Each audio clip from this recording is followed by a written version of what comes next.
안녕하세요, 여러분. 제로의 코리아 language online class ကနေပြီးတော့ 조사လိုက်ပါတယ်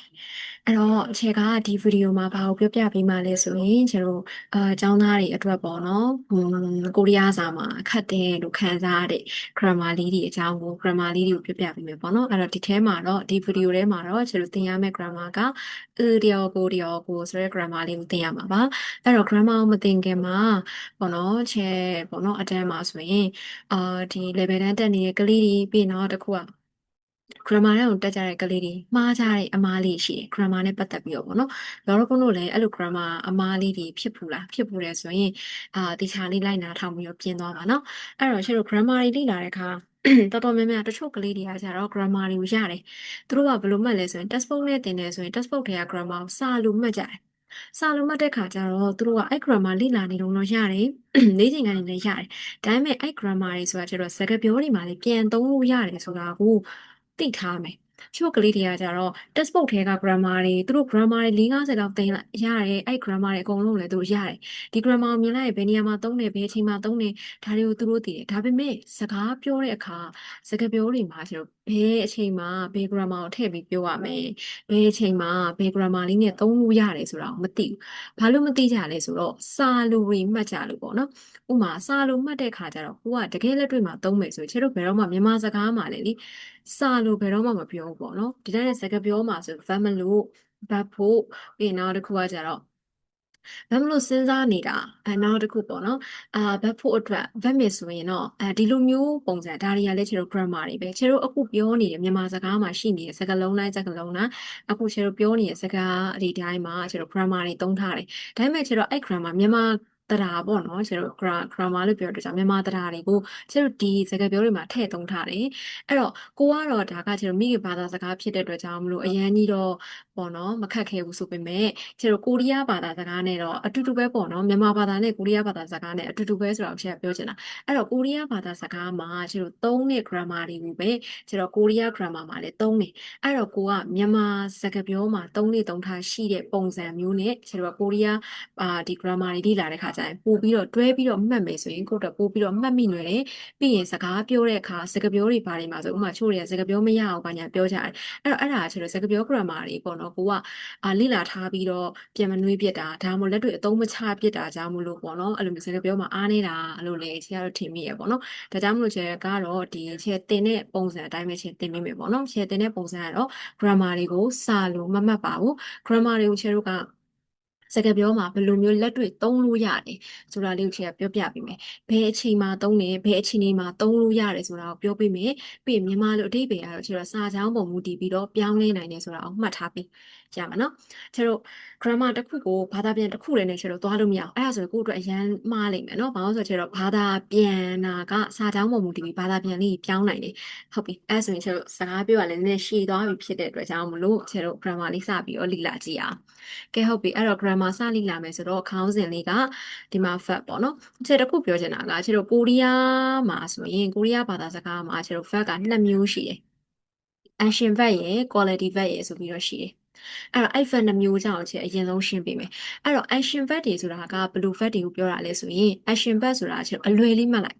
စာလုံးမဲ့အရင်ရှုပ်တယ်ပေါ့နော် action verb ဆိုတာလှုပ်ရှားမှုကိုပြတဲ့ verb တွေလှုပ်ရှားမှုကိုပြတဲ့ verb ဆိုလှုပ်ရှားမှုကိုပြတဲ့ verb တွေကဘာတွေလဲမသိမှာဆိုလို့ action verb ဆိုတာကအလွယ်မှတ်မယ်ဆိုရင်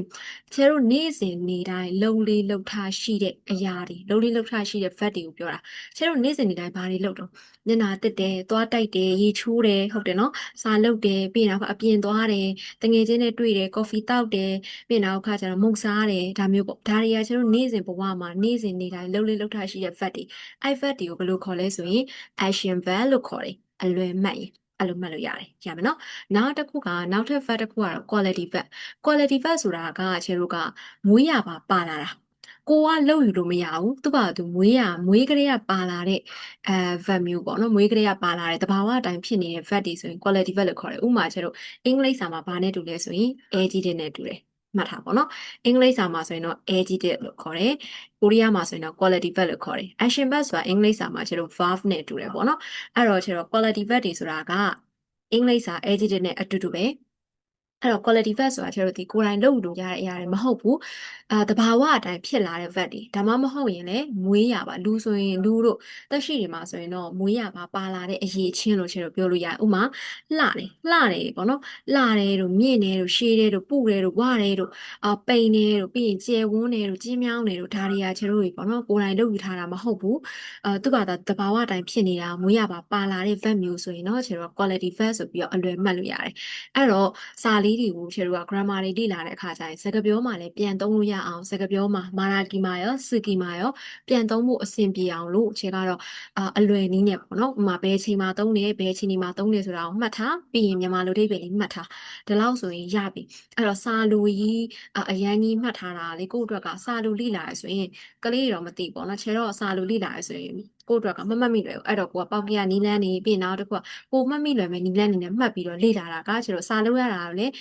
ပေါ့နော်စိတ်ဝင်စားစရာကောင်းလာတယ်ပေါ့နော်စာလို့ရတယ်ပို့ပြီးပြောဖို့ကောင်းနေပြီးရင်အရန်ကြီးလည်းမခတ်တော့ဘူးပေါ့နော်ကိုအတွက်ကကဲဟုတ်ပြီအဲ့ဒါဆိုရင်ကျတော့ကိုရီးယားဘာသာစကားမှာ verb 2မျိုးရှိပါတယ် action verb ရယ် quality verb ရယ် action verb ဆိုတာကအလွယ်လေးမှတ်ရင်ကိုယ့်ရဲ့နေ့စဉ်နေ့တိုင်းကိုယ့်ရဲ့နေ့စဉ်ဘဝမှာလှုပ်လေးလှုပ်ထားရှိတဲ့ verb တွေကို action verb တွေဆိုပြီးကျတော့အလွယ်ခေါ်လို့ရတယ် quality verb ဆိုတာကတော့အင်္ဂလိပ်စာမှာ adjective နဲ့တူတယ်မွေးရပါလာတဲ့အရေးချင်းလိုမျိုးပြီးရင်နောက်တစ်ခုကကျတော့တဘာဝအတိုင်းဖြစ်လာတဲ့ verb တွေကို quality verb လို့ခေါ်တယ်ဟုတ်ပြီဒါကတော့ကျတော့ verb တွေအကြောင်းရှင်းပေးတာပေါ့နော်အဲ့ဒါဆိုရင်ကျတော့ဒီ udio ကိုကျတော့ဒီနေ့သင်မဲ့ udio ကိုပေါ့နော်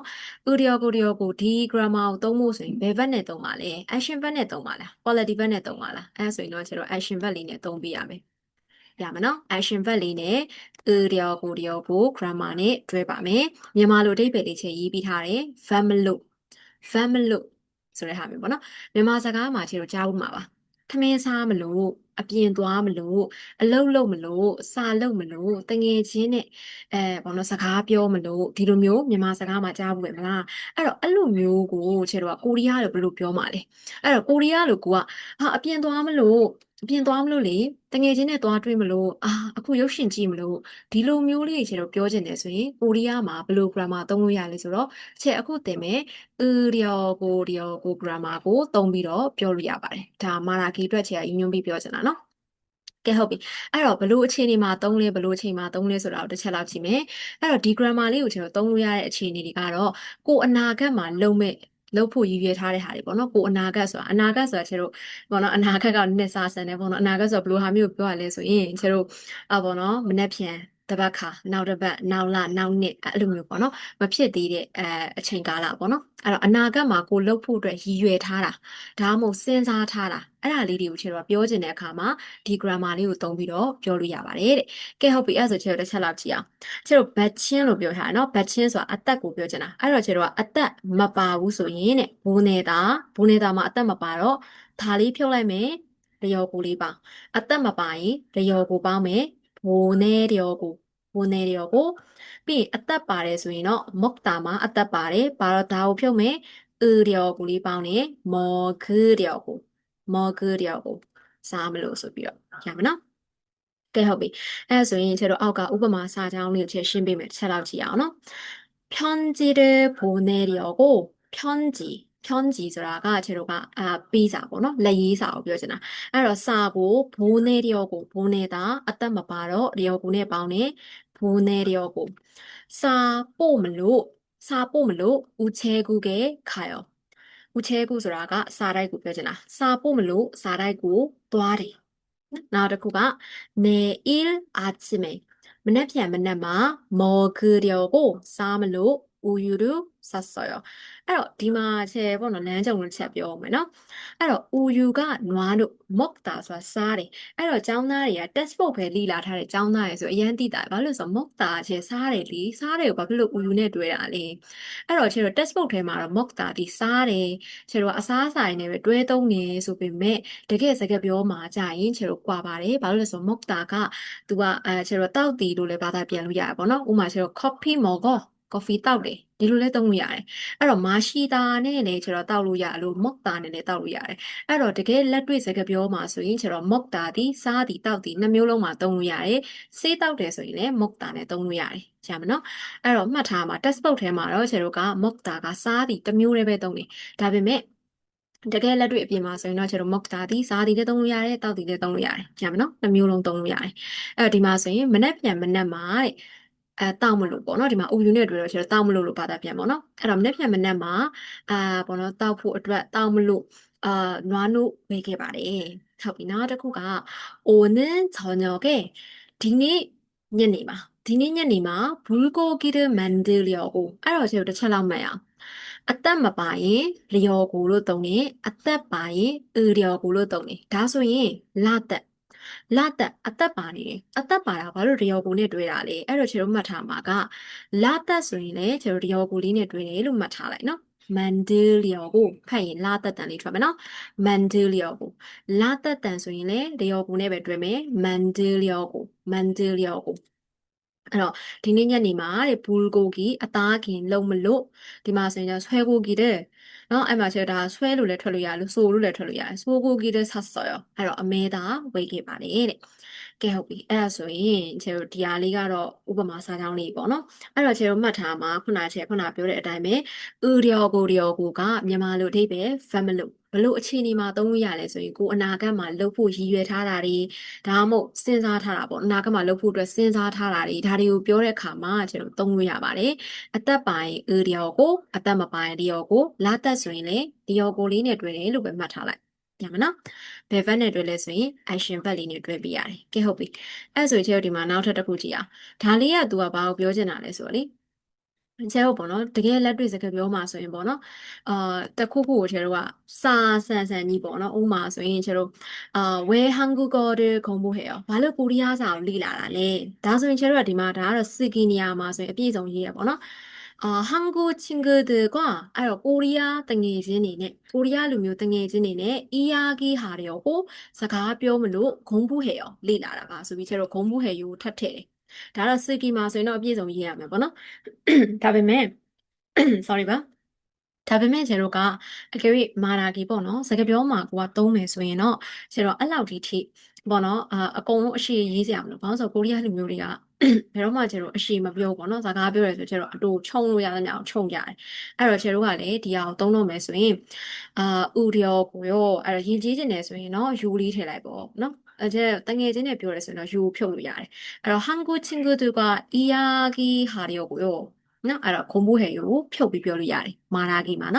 쓰기만အပြည့်စုံရေးပေါ့နော်ပြီးရင်왜 창문을 열었어요? 발로 버림받고 ဖွင့်ခဲ့တာလေ 더워서 열었어요 ပူလို့ ဖွင့်ခဲ့တာပါအဲ့တော့ဖွင့်တယ်ဆိုတဲ့ဟာကို maybe ဆိုမှတော့ကျတို့ကအဲ့ဖွင့်တယ်ဆိုတဲ့စကားလုံးထပ်ပြီးတော့ကျတို့ကမသုံးတော့ဘူးလေနော် 말하기만ဆိုအတူချုံလိုက်တယ် 더웠어요 ပူလို့ပါ 더웠어요 အဲ့တော့ you ဆိုတာကျတို့ယဉ်ကျေးခြင်းလို့ထည့်တာပါကြားမယ်နော်အဲ့တော့ဒီအောက်ကကျတို့ဥရောနဲ့으려고ကတော့제가 우러러 grammar ရှင်းပြီဆိုတော့မှထပ်ပြီးတော့ဒီဟာလေးကိုထပ်ရှင်းပေးမယ်အခုတော့ကျတို့အပေါ်က 으려고လေးကိုပဲမှတ်ထားပေးရတယ်ကြားမယ်နော်အဲ့တော့ audio ကိုမှတ်ထားမယ်ဆိုတော့ဒီဟာလေးပေါ့နော်အဲ့တော့မှတ်မယ်ဆိုရင်ခုနဟာလေးချက်ပြန်ပြောမယ်ဆိုရင်တော့ကျတော့ audio ကိုဒီဟာကိုဒီစဉ်းစားထားတဲ့အရာတွေစဉ်းစားထားတဲ့ အရာတွေကိုပြောတဲ့အခါမှာသုံးလို့ရတယ်ဘယ်verb လေးနဲ့တွဲသုံးလဲဆိုရင် action verb လေးနဲ့တွဲသုံးပြရမယ်မြန်မာလိုအဓိပ္ပာယ်က verb လို့ဆိုပြီးတော့နော်အဲ့တော့ကိုက grammar တစ်ခုလေ့လာပြီးတိုင်းမှာအဲ့ grammar note လေးတွေကိုမှတ်မယ်ပြီးရင်အဲ့ဒါနဲ့သက်ဆိုင်တဲ့ပေါ့နော်ကျတော့စာကြောင်းလေးတွေရေးကြည့်တာမျိုးဒါမှမဟုတ်စကားမာရာဂီအတွက်လေ့ကျင့်နေရဆိုရင်မာရာဂီမှာထည့်သုံးတာမျိုးဒီလိုမျိုးလုပ်ချင်အဖြစ်ကျတော့ဒီပေါ့နော် grammar လေးတွေကပို့ပြီးတော့တိုးတက်လာလိမ့်မယ်ဒီအကယ်၍မြန်နားမလည်တာရှိရဆိုရင်ချက်ပြန်မေးလို့ရတယ်ချက်ပြန်ပြီးတော့ရှင်းပေးမယ်ရမယ်နော်အဲ့ဆိုရင်ကျတော့နောက်ထပ်ဗီဒီယိုမှာဆိုရင်ကျန်နောက်ထပ်ပေါ့နော်ဒီစကားပြော grammar လေးနဲ့ထပ်ပြီးတော့sharing ပြန်လုပ်ပေးမယ်ပေါ့နော်အဲ့တော့ဒီမှာဆိုရင်တော့ကျတို့ကဒီ audio grammar လေးကိုပြန်ပြီးတော့ကြည့်ပြီးတော့ note လေးတွေမှတ်ထားပြီးပါဒီတိုင်းကျုံနေကျတော့ရမှာမဟုတ်ဘူးเนาะအဲ့တော့ကိုယ်ကိုယ်တိုင်ပြန်ပြီး note မှတ်ထားတော့မှပြန်ပြီးတော့ကြည့်တဲ့အခါကျရင်ဒီ grammar ဒီနေရာမှာသုံးပါလားဆိုတာသိမှာရမယ်နော်ဟုတ်ပြီနောက်ထပ် ဗီဒီယိုမှာပြန်ပြီးတော့တွေ့ပါမယ်오늘 네, 그럼 다음 영상에 또 만나요. 안녕히 계세요.